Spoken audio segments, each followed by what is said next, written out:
On this edition of Independent Sources, a firefight.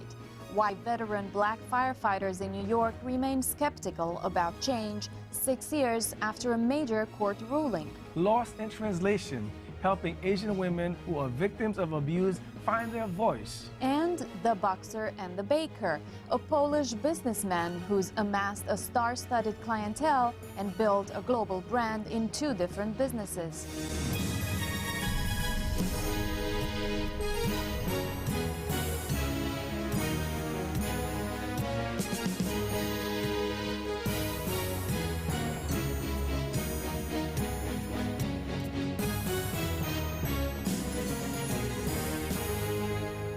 Welcome to Independent Sources. I'm Gary Pierre-Pierre. And I'm Viano Ravinka.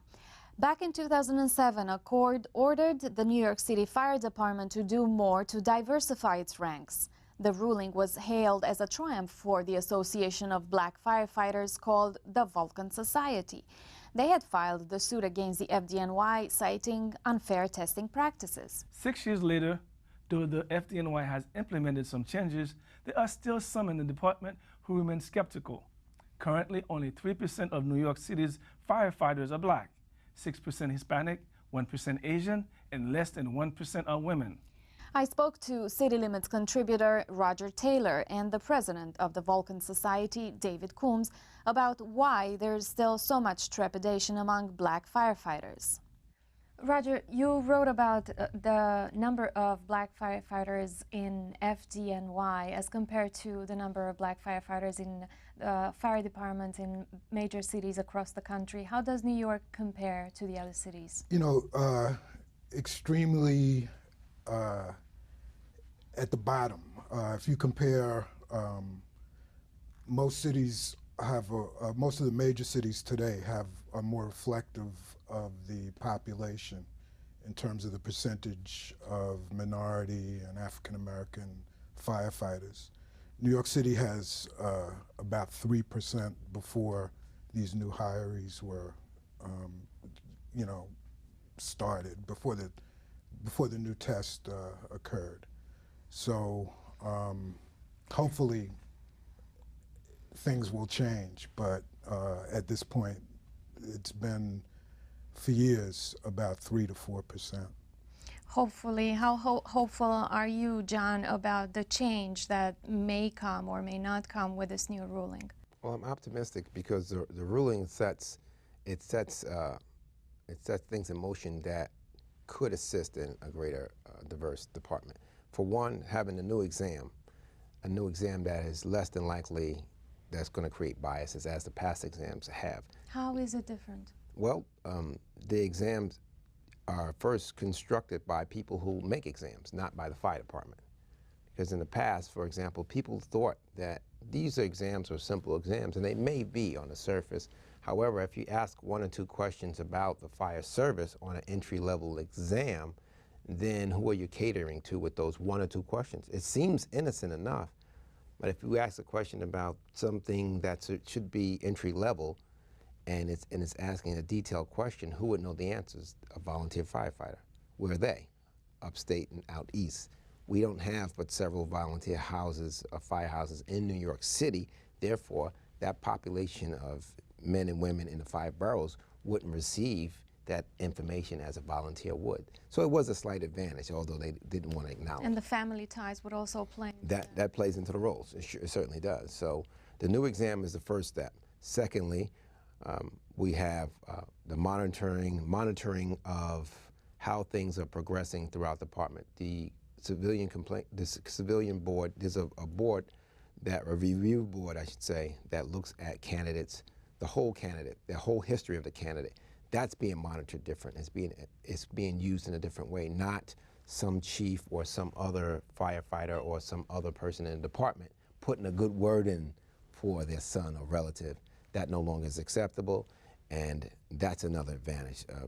Of course, the fitness aspect will be looked at, the training aspect will be looked at, personnel, and in several areas that we've used or targeted in the lawsuit is being remodeled as per this court order, and that's important. Roger, in your reporting, How was the New York City able to maintain these numbers for all these years? You know, it's a great question. Part of it is culture. Part of it is racism.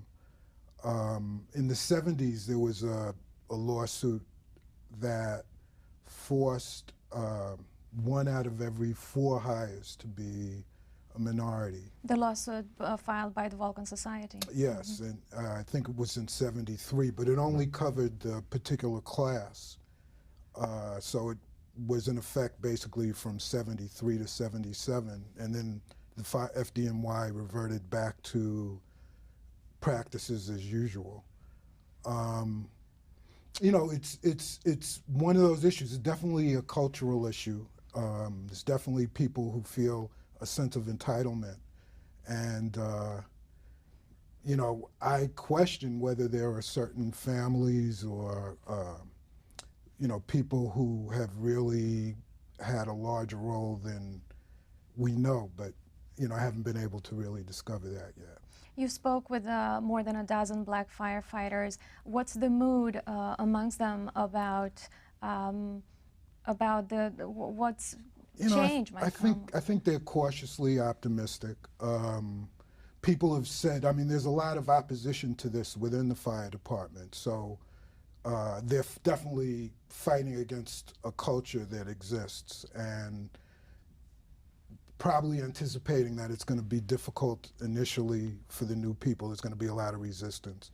You quoted somebody saying that they anticipate, quote, a little more tension in the firehouses? Yeah. But as John said, there are a lot of things in place that haven't been. And experience, the fact that the Vulcans have been on this for so long and really looked at a lot of aspects of the situation, you know, I think makes people more optimistic.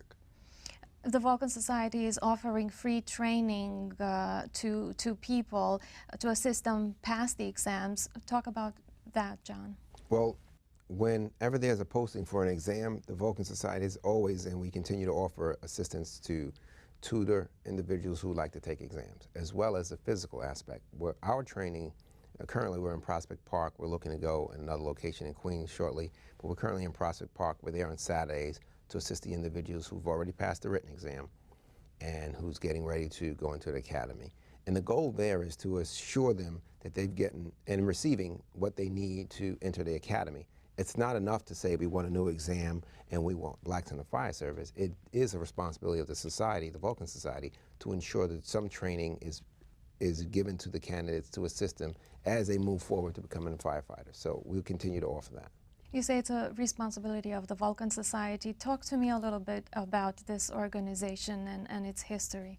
The Vulcan Society was formed in the late 30s. They actually became an organization, but they officially went on record in 1940.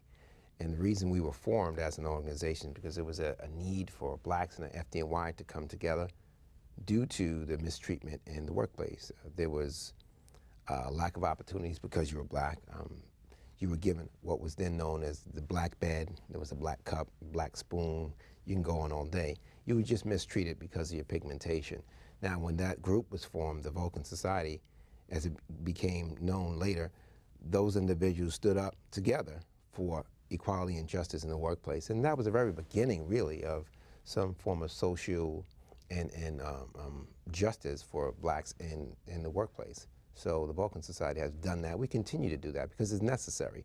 For people who don't understand, it's unfortunate, but the truth of the matter is no one concedes voluntarily anything of value.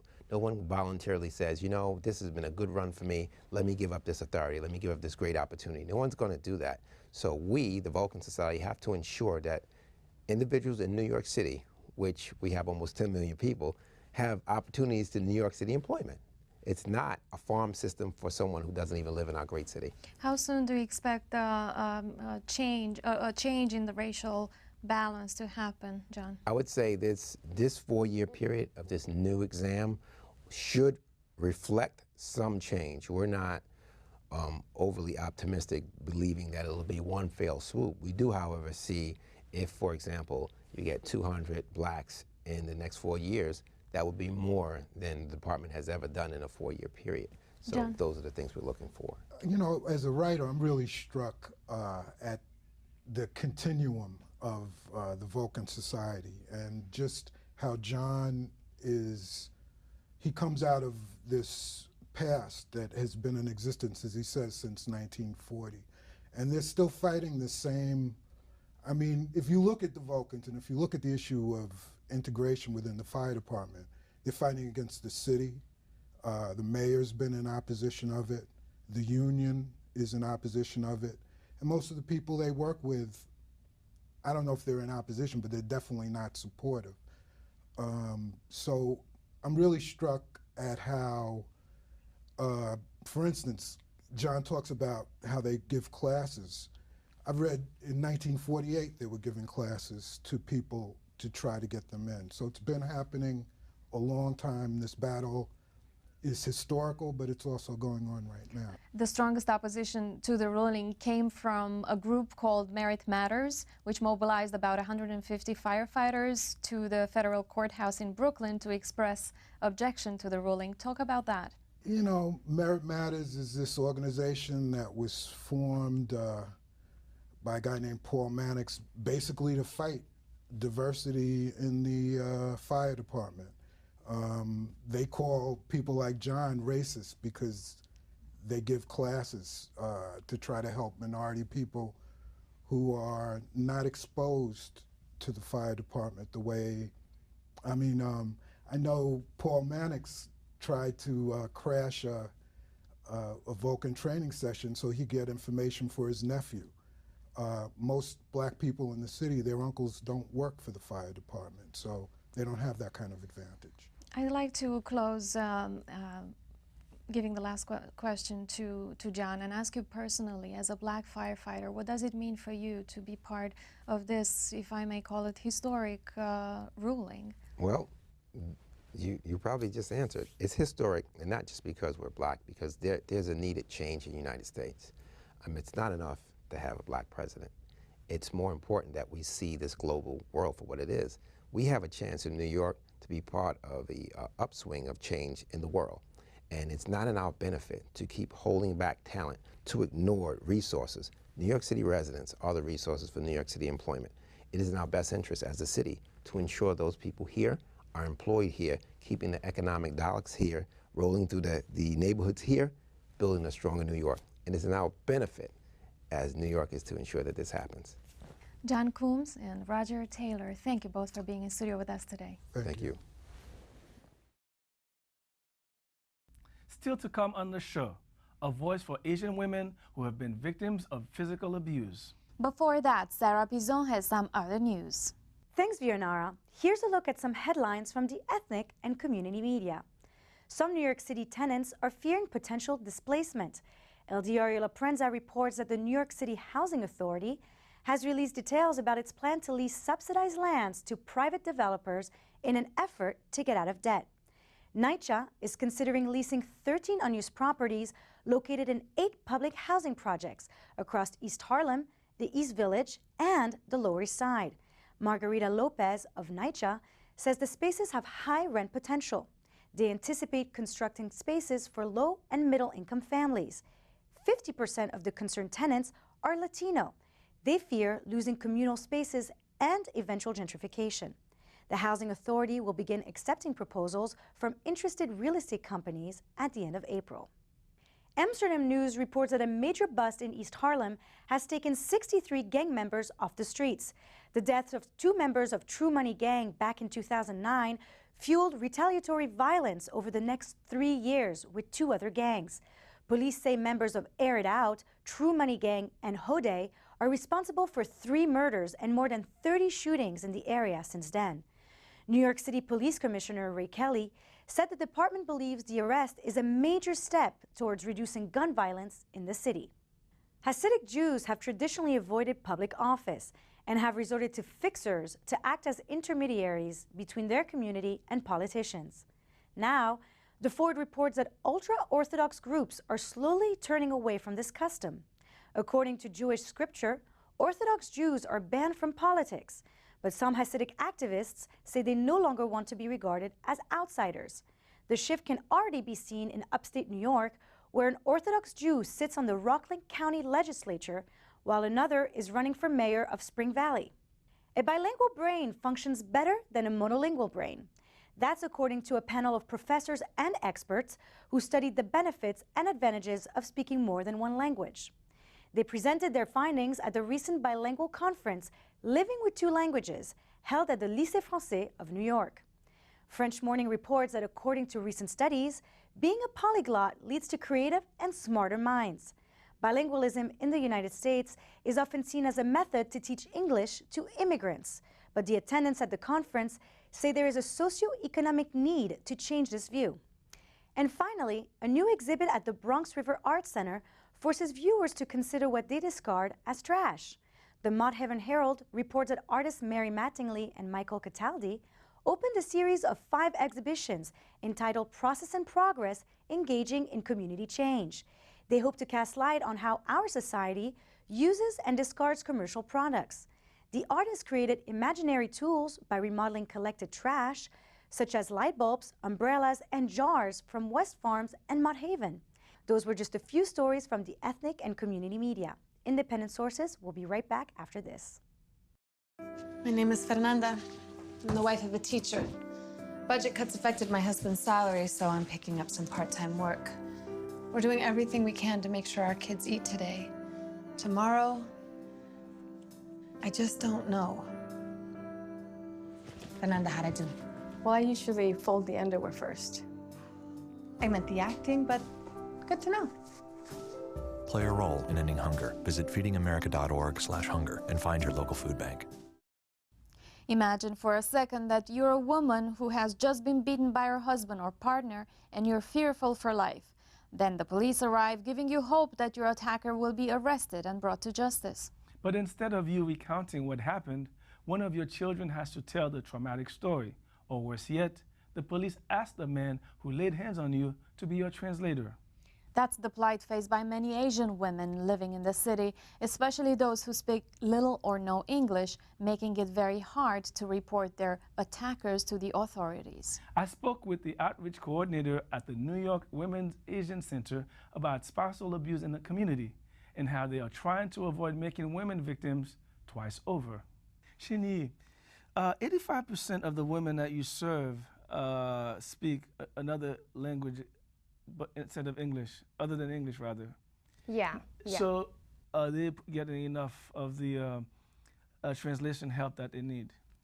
I would say that a lot of times women would try to, our clients, they would try to call the police when bad things happen to them, but when they don't get language access, they feel really frustrated. And sometimes, luckily, we have some very good officers. They have our numbers, they know our services, and they will give out our hotline phone number, which is multilingual. We speak 18 different languages, and then the survivors of sometimes domestic violence, sexual assault, they will call our hotline and ask for help. I was looking at your press kit, and you threw out a lot of numbers. One of them that caught my attention was the number of phone calls you receive over the year. It's over 3,000 phone calls. How significant is domestic abuse in the Asian community? It is very, very high number of women who are being abused in Asian American communities. Like, I remember there was a number in 2010, I believe, that NYPD had 160 reports of domestic violence, which happened in Asian American community, and about 200 people died in the incident. So, and a lot of times for Asian American communities, it's underreported. The reports are not exactly. Yeah, often the case, the women are afraid because they may not be in this country legally, and so it goes underreported. What's the police interaction with these victims? Are they able to serve them the way you think they should be served? I mean, a lot of police officers are very understanding and they provide the services to help best they can. But in many cases too, unfortunately, they're not so friendly with the survivors of domestic violence because they don't speak English. Some discrimination situations happened. In the worst, it's sometimes they use family members as translators, or because misunderstanding, they actually arrest the victims. Do they often use their own children to translate for them as well?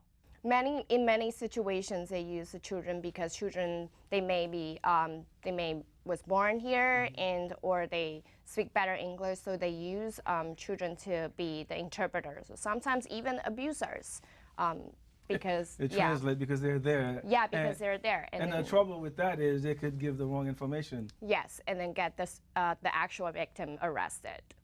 Okay. Most of these women, newly arrival immigrants, give us a sense of the demographics of the victims. Are they wealthy, middle class, working class, newly arrived or established immigrants? What is it? Yeah, domestic violence pretty much happening any class, any cultural backgrounds. But I would say that because of language barriers and because they don't know the system in the United States, I put the women who are newly immigrants in a really vulnerable situation and higher possibilities to be a victim of domestic violence. Okay. So what does the New York Asian Women's Center, your organization, provide? What kind of service do you provide to these victims? So we founded about 30 years ago, starting in Chinatown in Manhattan, and from then on, we have been serving survivors of domestic violence, in sexual assault and human trafficking later on. We provide 24-hour hotline services. We speak 18 different Asian languages, including Mandarin, Cantonese, Korean, Japanese, South Asian languages. And if it's a really emergency situation, safety concern, we have 2 emergency shelters, provide 40 beds for women and their children. We have long-term counseling care, advocacy, and legal advocacy. We have our own legal department, immigration. What role does the police play in this interaction? How closely do you work with the NYPD? We work very closely with NYPD because they're at the front line. It's so important they get the 911 phone call first, and they're the first people who get to the scene and provide the first help.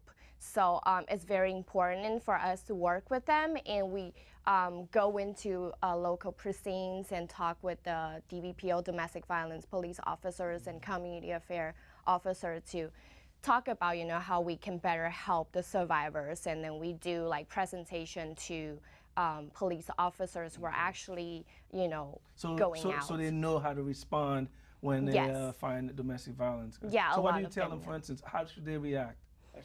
We usually tell them that what are the barriers faced by the immigrants. They don't speak language. They may ask for help. And what are the situation may be like. And they know our phone number. We tell them what we provide, service like emergency shelter, hotline, and other services, and tell them if you can give out our hotline phone number to the survivors, that would be the best. Okay, well, on that note, we'll leave it there. Thank you, Shenyi. Thank you very much. When we come back, a Polish entrepreneur parlays his love of boxing into an international business.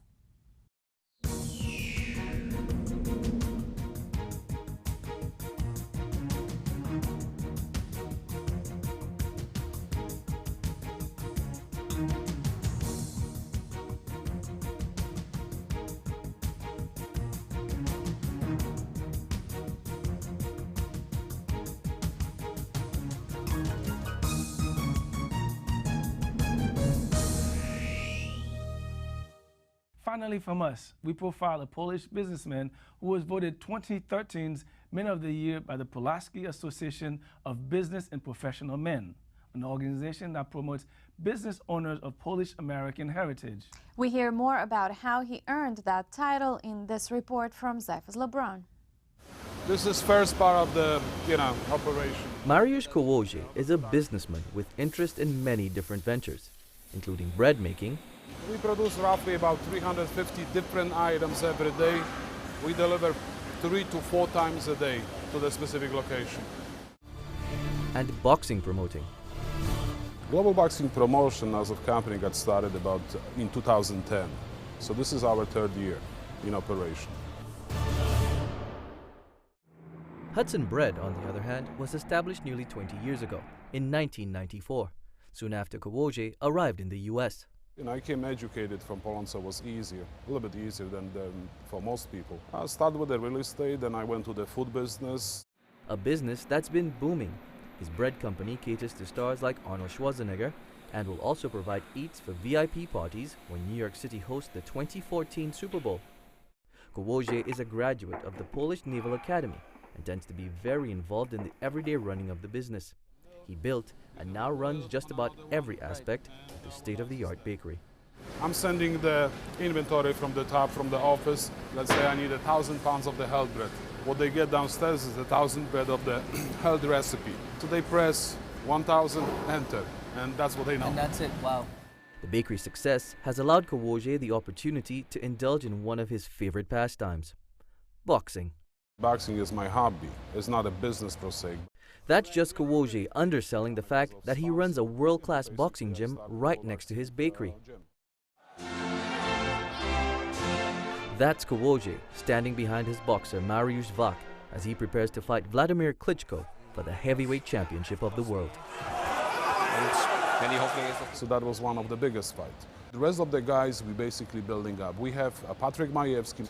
He's rated in two different federations. We have the Kamil Łaszczyk. He's rated in WBO as an Intercontinental Champion. The rest of the guys, basically, they're on the level when they're getting ready to do the big step. Kowoje was once a competitive martial artist himself, so he's very particular about the people he picks as fighters. He wants his boxers to be thinkers as well as role models. They have to stay in school. Without that, we don't take that. I don't want a situation where, for example, something happened to the guy. He cannot be a boxer. He's 30 years old. He doesn't know nothing. You know what, be honest, if not Mariusz, if not global boxing, I'll be probably not boxing anymore. Now, Patryk Majewski is one of global boxing's emerging talents. We caught up with him just a few days after his win against the middleweight Jamal Davis. All the boxing specialists and journalists, 90% of them, they didn't give me any chance, and then this guy. But I believe the success is the effect of preparation. And we did prepare really good for this fight. We trained really hard. Kowoje is hoping to duplicate Majewski's success with a female fighter, Agata Kleja, who at the time of this interview was training for her first Golden Gloves fight. Actually, I started doing Muay Thai 3 years ago. I had only one fight in kickboxing, but I'm a big fan of UFC, mixed martial arts. That's why I started doing boxing. There's a lot of women that are really great in this sport, especially in mixed martial arts too. I think boxing is growing. On the contrary, though the sport of mixed martial arts may have a growing fan base because of headliners like Ronda Rousey, boxing in the US is actually waning in popularity. Boxing or MMA. Kowoje says that an injection of new blood at the higher levels of boxing promotion could invigorate the male and female divisions of that sport, just as it did with mixed martial arts. It's a completely brand new crew, and you see how they're exploding everything, and that's why actually MMA is getting more popular. They're going to the different crowds, they're hitting different fans, that's why the business is growing for them. Kowoje intends on growing his boxing promotion in Europe. He's got plans to build 4 gyms in Poland, where he'll recruit more boxers like Agata Kleja and Patryk Majewski. He also hopes to start a national competition in Poland, where the winner will get a free ride to come to train in the US. Zyphus Lebrun, Independent Sources. That's our show this week. Thanks for staying tuned. Till next time, be independent-minded.